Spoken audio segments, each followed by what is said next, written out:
Gitu ya, berarti dari kita harus memilih. Satu nantinya. suara mungkin nggak berarti, tapi kalau 10 juta orang mikir gitu berarti jadinya. Bayangin 1.000 rupiah, mungkin nggak berarti. Iya. 10 juta boleh pinjem? Nggak ada bos. Iya kan? Iya boleh 100 Mas Anies. Nah, ya siapa tahu kan. Oke, berarti kalau tadi kan Mas Anies bilang kalau kita itu harus memilih, cari lihat backgroundnya, mencari segala informasinya. Kalau misalkan kita misal anak-anak muda di sini kayak yaudah deh saya pilih Anies gitu. Apa dampak baiknya untuk anak generasi muda Pak? Pertanyaannya bagus sekali. Anies bukan lo? Iya. Pak Mas Anies. Anies. Mas Anies silakan. Lu yang bilang bagus sekali. Lu ngeliat ke gue soalnya. Ini kan pernah juga dari lu tadi. Cuma lu takut nanyanya kan? Bener. Iya, Mas Anies. Ya, jadi gini, anak-anak muda itu punya energi lebih, perspektifnya baru. Ini bukan saya katakan karena di sini banyak anak-anak muda aja, tapi memang selalu begitu. Dan itu sebabnya saya senang sekali selalu bekerja sama dengan anak-anak muda.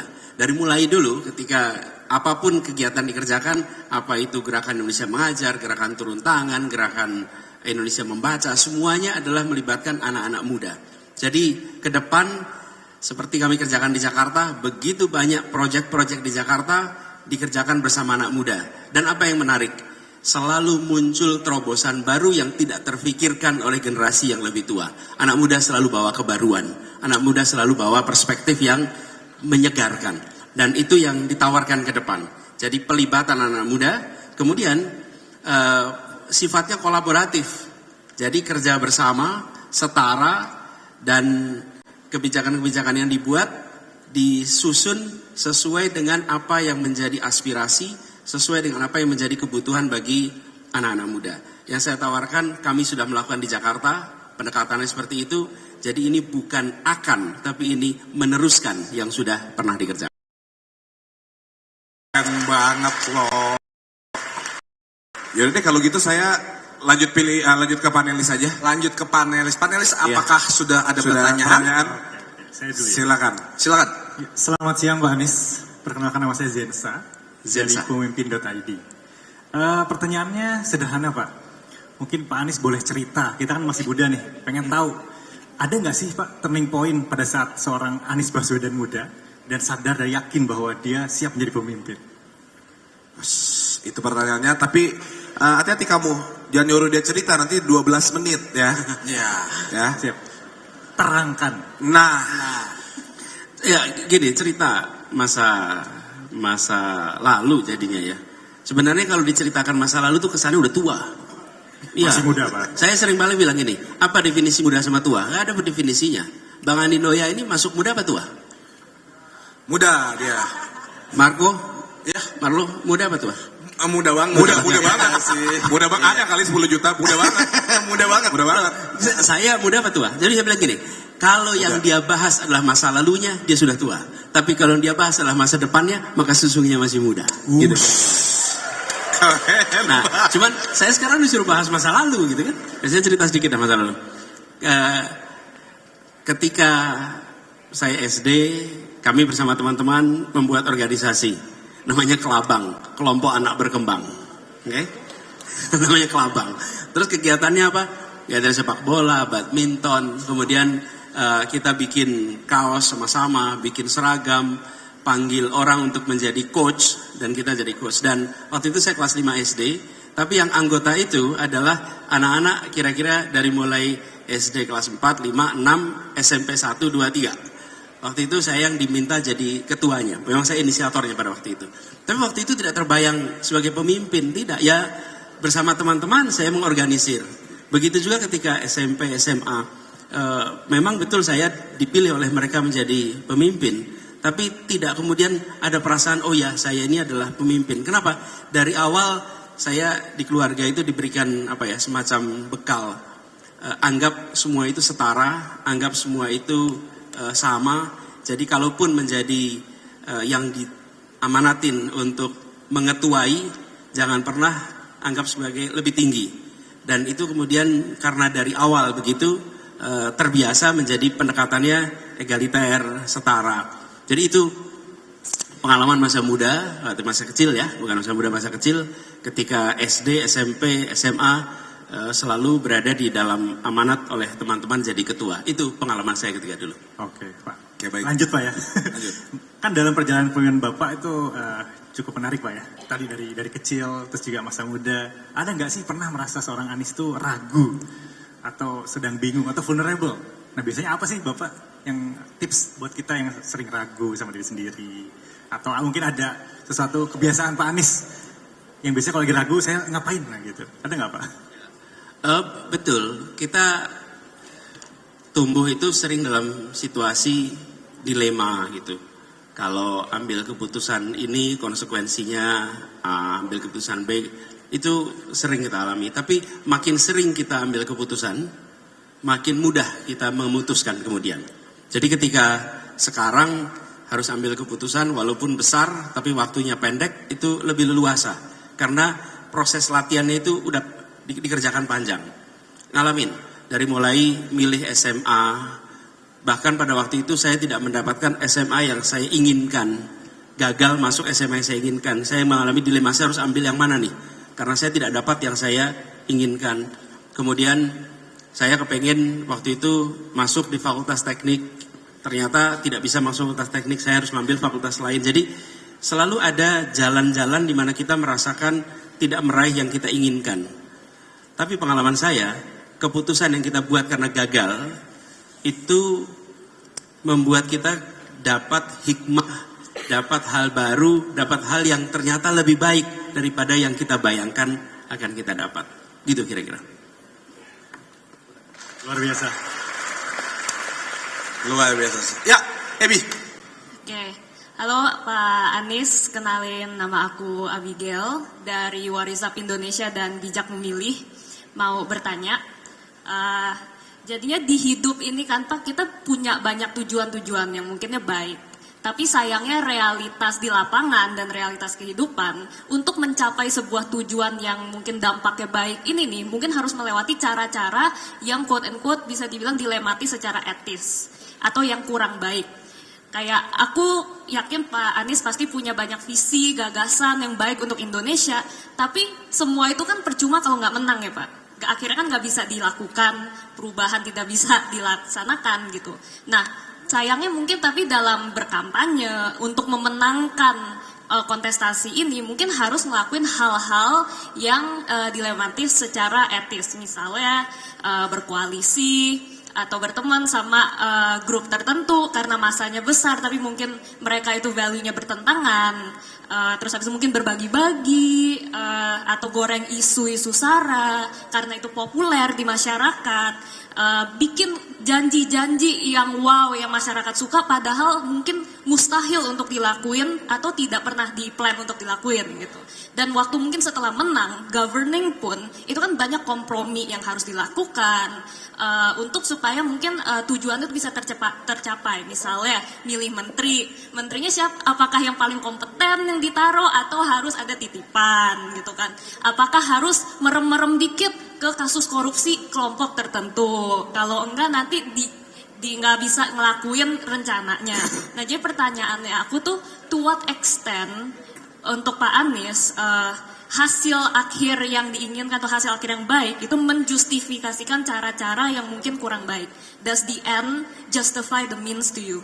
Thank you. Makasih, Amigel. Kita hidup dalam kenyataan dan tidak hidup dalam idealita.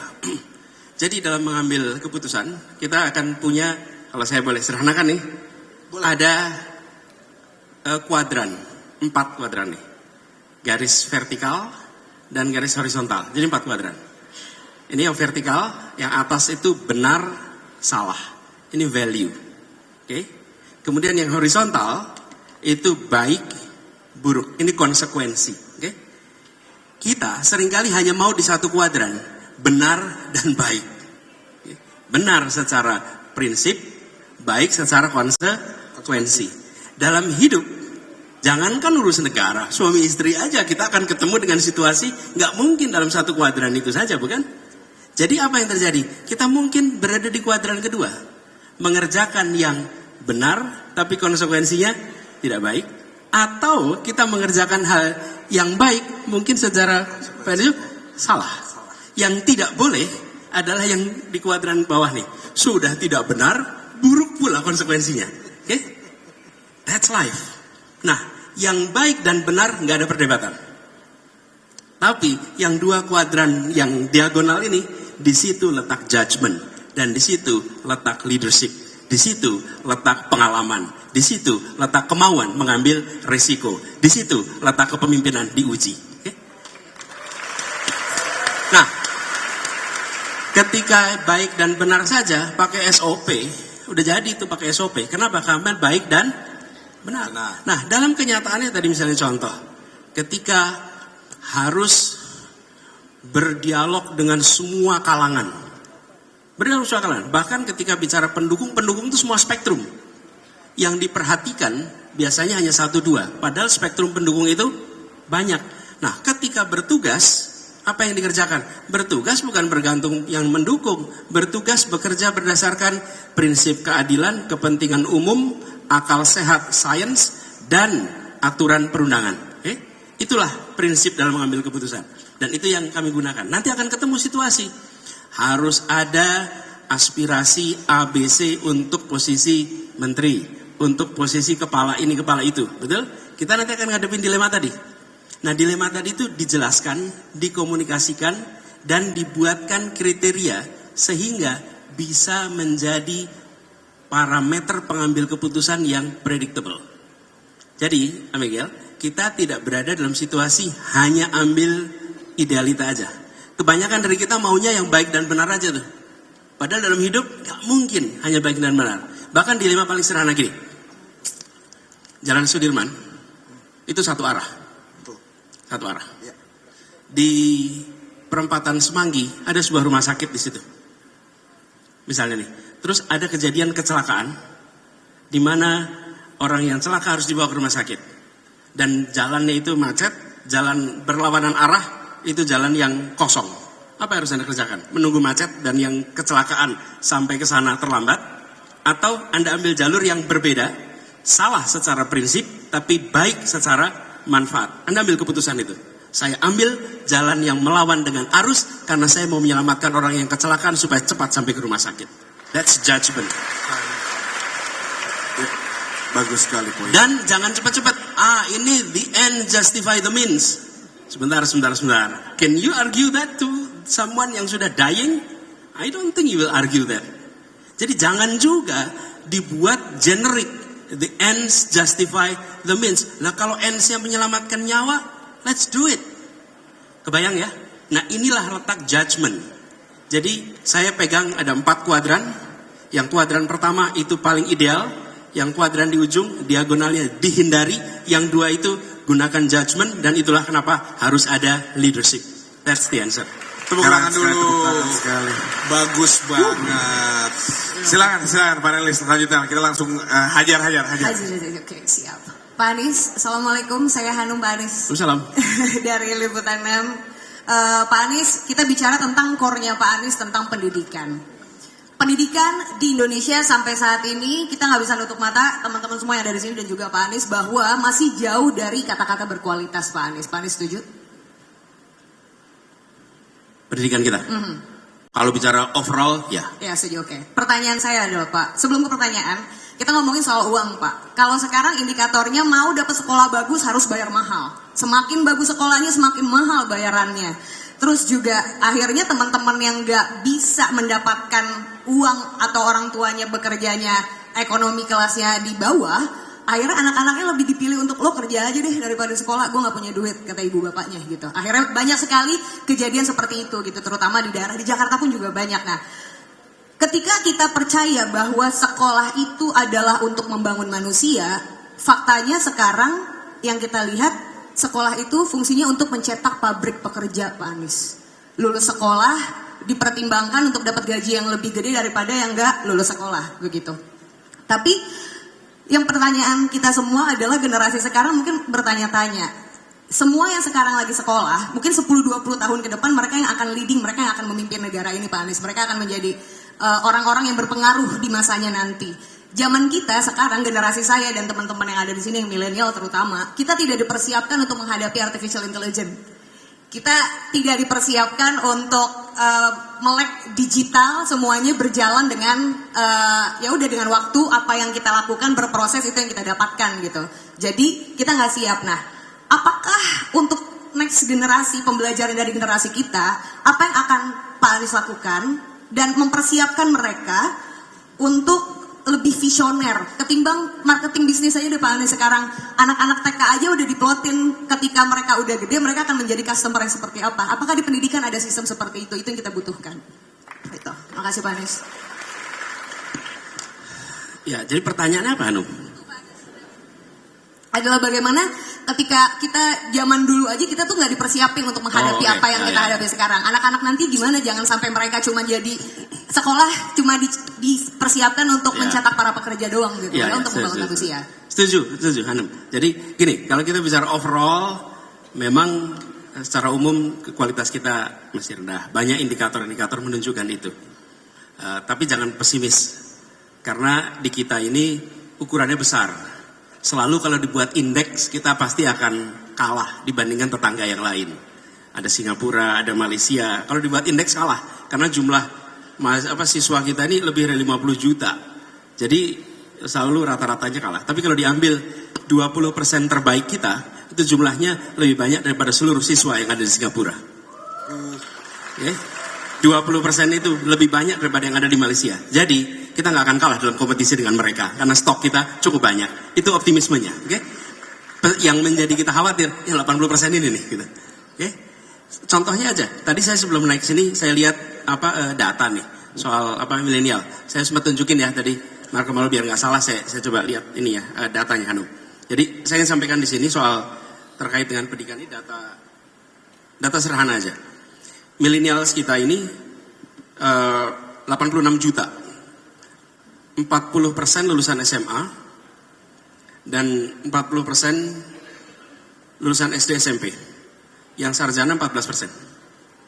Tapi 14% dari 86 gitu, itu lebih banyak daripada yang ada di Singapura, lebih banyak daripada yang di Malaysia. Ini potret. Nah, sekarang bagaimana ke depannya?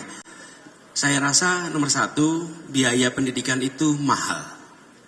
Education is expensive, but stupidity is more expensive. Education is expensive, but ignorance is more expensive. Jadi pendidikan mahal, tapi kebodohan itu lebih mahal lagi. Nah, kita harus mengalokasikan anggaran yang cukup untuk pendidikan. Dan kalau boleh saya tambahin, dan kesehatan. Karena itu satu paket. Kualitas manusia itu bukan hanya pendidikannya aja, tapi kesehatan. Jadi kesehatan dan pendidikan, alokasi yang diberikan ke sana jangan dipandang sebagai biaya, tapi dipandang sebagai investasi. Kalau investasi, maka kita menentukan mau dapat apa besok. Nah, kalau kita invest di pendidikan itu kecil, ya jangan harap dapat kualitas yang baik. Sama juga kita kalau invest di apapun lah, kalau kita pilih yang sepele-sepele, ya nanti dapatnya juga yang sepele-sepele. Jadi menurut saya investasi itu, sehingga biaya pendidikan yang ditanggung oleh keluarga bisa diturunkan. Nih Hanum, sederhana aja. Kenapa sih keluarga harus membayar biaya pendidikan tinggi? Karena negara mengurangi porsinya. Saya nih, ketika zaman kuliah dulu, saya bayar Rp97.000 SPP-nya per semester. Ongkosnya berapa? Per semester Rp1 juta. Yang 900.000 dibayar oleh negara. Ketika negara mengurangi beban itu, misalnya nih, negara hanya bayar 300.000, maka yang 700.000 harus tanggung oleh orang tua saya. Oke? Nah, ini yang menurut saya harus dikembalikan lagi. Bahwa negara yang harus memberikan alokasi yang cukup untuk biaya pendidikan sebagai investasi agar rumah tangga tidak harus mengeluarkan biaya yang mahal untuk pendidikan. Itu perspektifnya. Nah, itu satu tentang biayanya. Apa? Dari mulai PAUD, ini pendidikan paling penting, usia dini, sampai pendidikan tinggi. Kemudian yang kedua soal materinya. Saya setuju sekali, Hanum, soal pendidikan itu jangan sekedar menyiapkan tenaga. Memang pendidikan tujuannya bukan menjadikan orang siap kerja. Pendidikan itu mengembangkan potensi yang ada. Tadi mungkin udah bicara sebelumnya di sini nih, ada Bu Ella mungkin masih di sini yang bicara soal pendidikan. Itu mengembangkan potensi, dan yang harus ditumbuhkan adalah karakter Itu yang paling dasar. Karakter moral maupun karakter kinerja. Itu yang paling utama. Dan ditumbuhkan, jangan dicetak. Karena anak-anak kita tidak untuk dicetak. Anak-anak kita punya potensi, mereka hanya perlu ditumbuhkan potensinya. Nah, kalau pendekatannya adalah menumbuhkan karakter, nantinya karakter apa yang paling penting yang mereka miliki? Tadi saya sampaikan karakter moral, karakter kinerja. Yang terakhir, Hanum cerita, tidak dipersiapkan untuk menghadapi A, B, C. Kita memang ke depan harus mendidik anak-anak kita untuk menjadi pembelajar, learner. Pembelajar itu punya kemampuan untuk to learn and to unlearn. Untuk bisa melakukan keduanya. Sehingga ketika ada AI, dia akan belajar untuk bisa memanfaatkan AI. Ketika ada teknologi-teknologi baru, dia akan belajar memanfaatkannya. Nah, kemampuan learning ini, menjadi learner ini yang paling kunci. Sehingga kalau kita lihat nih negara-negara, sudah bergerak nih. Dulu ada istilah negara maju itu industrialized, advanced country, industrialist country, kemudian first world. Sekarang banyak negara menyebut dirinya kalau disebut maju apa? A learning nation, a learning country. Itu artinya negara yang terus-menerus akan keep up dengan perubahan yang terjadi. Jadi kalau kita mengajarkan kepada anak-anak, bukan mengajarkan sesuatu yang pasti besok terjadi. We cannot predict the future. 10 tahun yang lalu nggak ada yang membayangkan AI seperti sekarang. Jadi kalau kita mendidik anak kita 10 tahun lalu juga nggak tahu. Tapi kalau kita mendidik anak-anak kita untuk menjadi learner, apapun yang terjadi di depan, dia akan bisa mengantisipasi dan memanfaatkannya. Gitu kira-kira jawabnya. Baik, bagus sekali. jawabannya. Berbobot sekali ya. Iya berbobot ya, sangat Menarik. betul. Hanum puas dengan jawabannya? Puas ya, oke. Oke, izin lanjut. Lanjut. Pak Anies, selamat siang. Nama saya Afu, Pak, dari Bijak Memilih dan dari Think Policy. Afu, Pak. Iya, halo, Pak. Pangling aku. Jadi kami kan banyak berurusan dengan orang muda tadi Pak ya, yang katanya mau di-engage dan seterusnya. Dan isu-isu yang kami fokuskan memang adalah isu-isu yang kami sebut intergenerasional Pak. Jadi ini isu-isu yang membuat khawatir orang muda khususnya, karena ada elemen transisi ke masa depan gitu ya. Jadi tadi disebutkan beberapa misalnya transisi digital gitu, apa ketidakpastian yang muncul dari situ. Tapi juga tidak kalah penting tentu krisis iklim gitu ya, yang kemudian menjadi kekhawatiran banyak orang muda gitu. Cuma yang semakin bikin anxious tuh Pak adalah banyak di antara masalah-masalah ini tuh solusinya masalahnya sangat sistemik, sangat intertwine dan tidak semudah itu menyelesaikannya. Sampai belum tentu satu orang, nggak boleh nyebut kampanye tadi kan ya, satu orang pemimpin manapun, belum tentu bisa menyelesaikan karena masalahnya much bigger than one authority figure gitu. Masalahnya sangat sistemik. Constraint-constraintnya sangat berhubungan dengan berinteraksi dengan berbagai stakeholder, berbagai kepentingan, yang itu sangat-sangat kompleks. Nah, kata kuncinya platformnya Pak Anies ini kan salah satunya perubahan atau pembaruan. Tadi ajak orang muda dengan ide-ide baru. Bagaimana caranya atau apa rencana Pak Anies gitu ya untuk membawa pembaruan atau perubahan ini ketika banyak masalah-masalah itu tidak bisa sekedar diselesaikan dengan ganti pemimpinnya saja Pak, tapi masalah-masalahnya sangat-sangat sistemik gitu. Apa solusi-solusi sistemik yang Pak Anies bisa perkenalkan ke kita semua, terutama untuk isu-isu intergenerasional tadi, khususnya krisis iklim salah satunya. Terima kasih. Silakan. Terima kasih, Abu.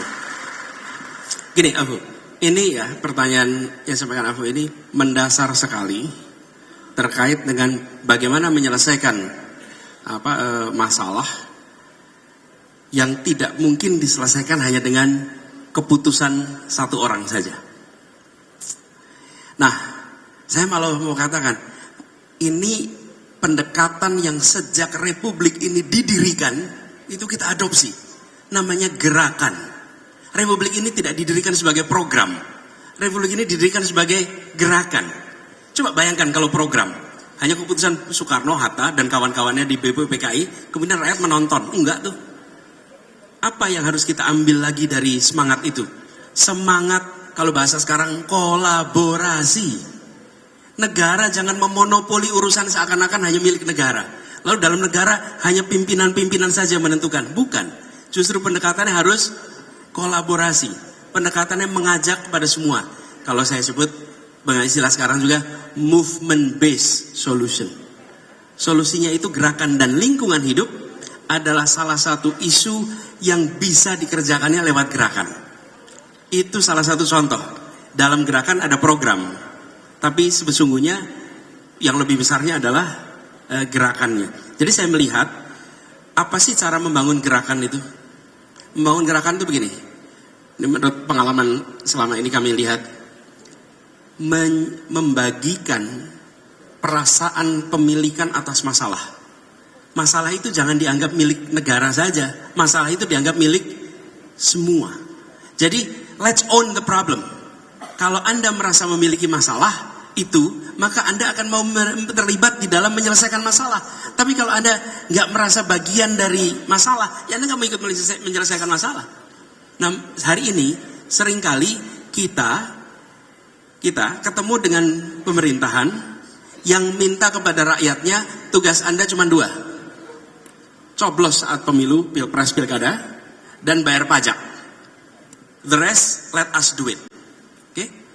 Tidak, harusnya kita mengajak kepada masyarakat, yuk terlibat di dalam pengambilan keputusan, dilibatkan di dalam diskusi, dilibatkan idenya, bukan partisipasi, tapi kolaborasi. Nah, kami melihat dengan pendekatan gerakan itu, maka masalah yang besar itu bisa kita selesaikan bersama-sama.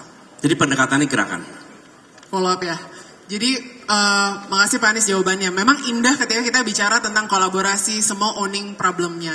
Cuma kenyataannya balik lagi ke masalah-masalah sistemik tadi ya, baik itu perubahan iklim, transisi digital, inklusi sosial, itu relasi kekuasaannya atau sumber daya di dalam proses kolaborasi kan tidak setara.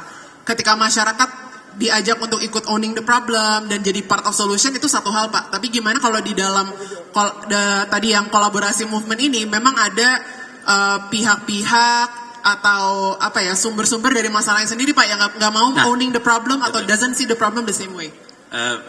Dan begini, yang sering tidak mau kolaborasi itu pemerintah. Pemerintah itu paling enggan. Saya merasakan betul. Saya pernah merasakan di Jakarta mencoba mengubah. Yang lebih sulit berubah itu birokrasinya, bukan warganya. Kalau warganya mau kolaborasi, pemerintahnya nggak terbiasa kolaborasi. Pemerintah itu kebiasa ngerjain sendiri. Okay? Jadi militer Pak. Apa? Militer. Sendiri aja gitu. Iya, kebiasa ngerjain sendiri. Sama kepentingan-kepentingan lain juga Pak, banyak di dalam prosesnya. Betul. Saya kasih contoh ya. Kami di Jakarta itu ketika harus membangun kampung-kampung, itu kita terbiasa dengan pemerintah datang menyiapkan program, misalnya bangun pengerasan jalan, pengecoran jalan-jalan di kampung-kampung. Itu kita kerjakan sendiri, warga menonton. Kami ubah kemarin pendekatannya, dalam pengadaan barang itu ada tipe 1, 2, 3, 4. Tipe 1 itu dikerjakan oleh dinas, tipe 2 itu oleh kontraktor, tipe 3 dan 4 itu oleh masyarakat. Nah, kami mengerjakan tipe 3, tipe 4. Yang enggan siapa? Birokrasi. Nanti repot pertanggungjawabannya. Apa tipe 3, tipe 4 itu? Uangnya, dananya diberikan kepada ketua RW setempat.